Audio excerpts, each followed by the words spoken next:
नमस्कार, मी संजय बोकरे. आपण पाहताय जनप्रवास लाईव्ह. आज विषय घेऊन आलोय वाल्मिक कराड यांचा एन्काउंटर होणार का. सध्या शक्यता त्याच आहेत. वाल्मिक कराड उर्फ आका सध्या चर्चेचा विषय आहे. कारण आता मकोका लावलाय. बरेच पुरावे सीआयडी आणि एसआयडी या दोघांनाही काहीतरी प्राप्त झाल्याशिवाय मकोका लावला गेलेला नाही. आणि सगळ्यात महत्वाचं याच्यामध्ये देवाभाऊ म्हणजे मुख्यमंत्री देवेंद्र फडणवीस हे अतिशय आक्रमक आहेत या प्रकरणात.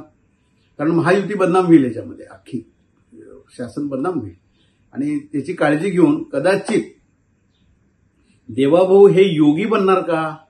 योगी म्हणजे उत्तर प्रदेशामध्ये कशी गुन्हेगारी समूळ नष्ट करायचा विडा योगीने उचलला हे आपण पाहतोय. किती एन्काउंटर केले, किती गुन्हेगारांचं एन्काउंटर झालेलं आहे. आणि आज बीड परळी इकडचा जे गुन्हेगारी, खंडणी, वसुल्या, बेकायदेशीर हप्ते, 2 नंबर धंदे आणि ह्याच्यात प्रमुख आका म्हणजे वाल्मिक कराड हे आता बऱ्यापैकी आमदार सुरेश धसने हे प्रकरण लावून धरलं आणि त्यामुळे हे सगळं उजेडात यायला लागलं. सगळं हे नक्की आहे. आणि मग धनंजय मुंडे यांचा तो समर्थक. आणि धनंजय मुंडे आता ह्याच्यामध्ये कसं आहे, 2 गोष्टी ह्याच्यामध्ये साध्य होणार आहेत. जर का वाल्मिक कराडनी धनंजय मुंडेंचं सुद्धा नाव घेतलं कुठं, मला ह्या नेत्यांनी सांगितलं, तर सगळी आता बोट दाखवतात धनंजय मुंडेंच्याकडे. म्हणजे आकाचा आका म्हणजे कोण, धनंजय मुंडे. मग धनंजय मुंडे जर का ह्या प्रकरणात सापडले तर अख्खी महायुती बदनाम होणार आहे याच्या. आणि भारतीय जनता पक्ष मग काय, भारतीय जनता पक्षामध्ये मातृसंस्था आरएसएस यांची भूमिका किती आक्रमक होईल. आणि आता आक्रमक झालेलीच आहे. ही एक प्रकरणं उजेडात जशी यायला लागलेली आहेत आणि धनंजय मुंडे राजीनामा देत नाही.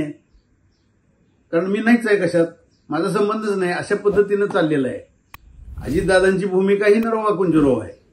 अजितदादा सुद्धा काही गप बसतील अशातला जर का नाव ज्याचं निष्पन्न झालं तर त्याला शासन झालं पाहिजे या मताचे अजितदादा पण आहे.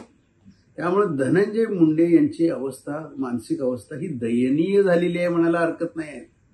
आज पंतप्रधान नरेंद्र मोदी येऊन सुद्धा ते नाही आहेत, त्यांना परळी गाठायची पाळी आली आहे. हे काय संकेत आहेत मग, याच्यामधनं काय निष्पन्न व्हायला लागले.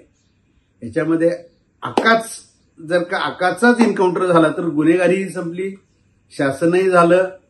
आणि मग नंतर आता हे आरोपी काही सापडले तर एक आरोपी सापडायचा आहे, तो सापडेल किंवा त्याचाही एन्काउंटर होईल असं म्हणतोय मी. आणि एन्काउंटर झाला तर मग धनंजय मुंडेही वाचले. राज्य शासनावर जो काळा डाग पडणार होता तोही पडणार नाही. म्हणजे दोन्ही गोष्टी साध्य होतील. आणि देवाभाऊंची आक्रमकता योगीच झाले म्हणायला पाहिजे ते महाराष्ट्राचे. म्हणजे आता इथनं पुढं गुन्हेगार धजावणार नाहीत अशा पद्धतीच्या खंडण्या गोळा करणं, दादागिरी करणं, मर्डर करणं. किती निर्घृण खून आहे हा झालेला संतोषचा. म्हणजे महाराष्ट्र बिहार होतोय नाही, बिहारवाले आता म्हणतील आपलं महाराष्ट्र करू नका अशी अवस्था आता म्हणायची वेळ आलेली आहे. हा एक खून बघितल्यानंतर गुन्हेगारांना शासन झालंच पाहिजे ना. त्याच्यात जात पात आणण्याचा काही अर्थ नाही, त्याने आणून उपयोगही होणार नाही. आता जे काही परळी बंद वगैरे जे चाललेले आहेत ना प्रकार, ते चुकीचे आहेत. ते घाबरून कदाचित लोक बंद करत असतील, कुठं आपलं रोजीरोटी आहे त्याच्यावर म्हणून कदाचित ते सगळे बंद करत असतील दुकानं. पण ते काही फार मोठं वाल्मिक कराडवर प्रेम आहे अशातला भाग नाही. कारण बरीच प्रकरणं उघड व्हायला लागलेली आहेत आणि पोलीस अजून उघड करत नाहीत. आता जामिनाच्या वेळेला काही पुरावे सादर करावे लागतील, आता ते पण कळेल. आणि हळूहळू आता एक एक प्रकरणं बाहेर येत असताना आकाचा मर्डर होणार का हाच विषय आज चर्चेचा होऊन बसलेला आहे सगळीकडे. बरं, मर्डर झाल्यानंतर का मर्डर झाला असंही म्हणणारी लगेच उठणार आहे.